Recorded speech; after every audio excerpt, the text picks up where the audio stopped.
Been interesting talking. I was talking with a friend of mine a few weeks ago who works in the field of smart cities. Yeah. And we're talking about Latin American cities in particular. Yeah. And UN Habitat's been working on a program really looking at urban numbers, the sort of numbers related to cities. And one of the teams that we work with in Amsterdam has been involved with designing that interface. And you know, all the indicators they're looking at are that Latin American cities are performing much better on key indicators than African cities in particular, and some Asian cities. And it's a really question of, well, what's causing that, or why? And my friend and I, he's very interested. Angel Talamone, he's called, works at Capgemini, and he was talking about the relationship between mayor-style local government, and also then the teams that they have around them to be able to get things to happen.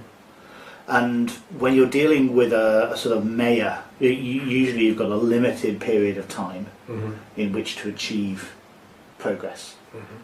And how is a mayor able to come in and have trust with people so that they can quickly work out what they can focus on and prioritise, and they can get results on, really, you know, within any tangible time frame. And how can they organise resources in order to line up behind that, rather than get mired in complexity for years, so that everybody's just spending all their time banging their heads against each other. I thought that was really interesting. And Angel also said to me, it's the idea that when you have certain kinds of impact through things, it creates a diffusion effect. So, for example, having electricity is not an end in itself. It's the impact of it diffuses into the society, into the place, and has additional effects.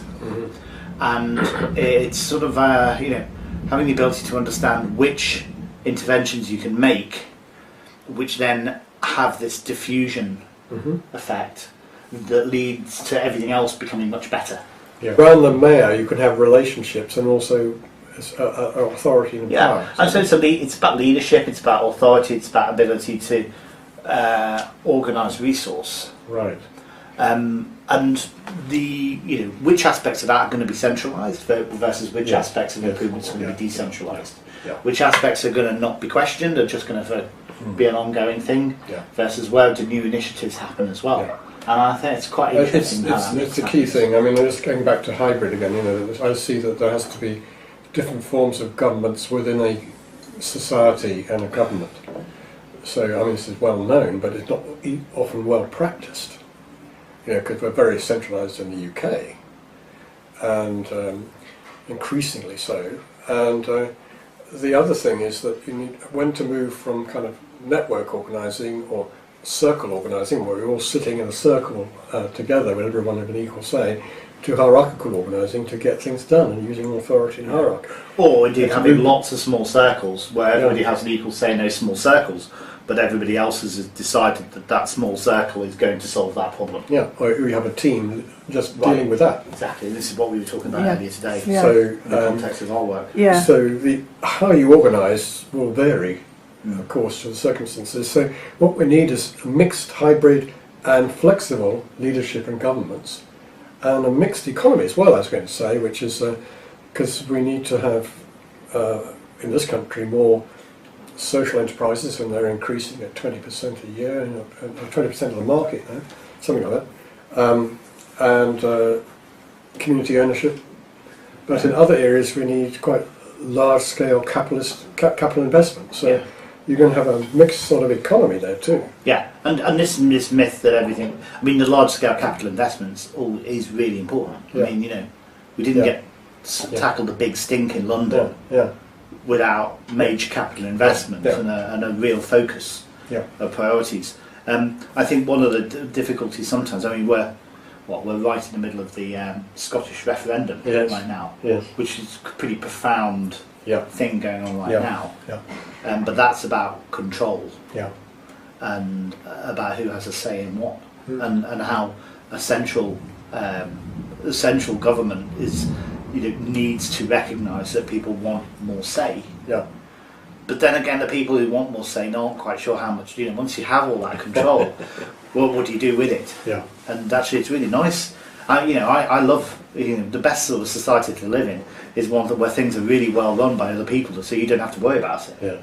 Yeah. I don't want to have to work out how to manage my rubbish collection. Yes. As a community, I just want that to happen. Yeah. And I want it to happen really well. So often, services, the challenge is how to make them be something that's really well thought through, rather than something that everybody's involved with running themselves. Yes. So, I mean, comes to culture in a way. So, culture is another system. It's a sort of mental, social system, because you can say culture really shapes the way we think and see things and evaluate things, our values and priorities, and the way we behave. So, they're kind of sets of informal rules governing our minds and our behaviour, and then are manifested in formal institutions and in products. Yeah. And then we're influenced by and shaped by what we create together. Yeah. So leaders working at the sort of cultural level and change in pattern level, which is transformational, changing the system itself, they can't change the system, but they can have a key role in participating in co-creating a new system. Yeah. So if a leader sees themselves as part of a system co-creating with others and with a particular role, different sorts of leaders and so on, different levels and different parts of society, then you're much more likely to get the right things coming together at the right time to produce a result. So one of the dangers you have is, we're experiencing this in our organisation at the moment. We've got about 65 people now, where you have to make decisions about when to let go of certain things and trust people to solve the problems themselves. Yeah. So relinquishing a certain amount of control over things. Yeah. But the tricky thing is, how do you then make sure that the people that, if you do that, are you sure that the people that are involved aren't going to somehow completely try and control and dominate that thing themselves? Yeah. So it's which is, I guess, what's happened in Scotland, where there was a devolution process, and then that's gone through, and Alex Salmond has taken that on, and he's just now trying to control, taking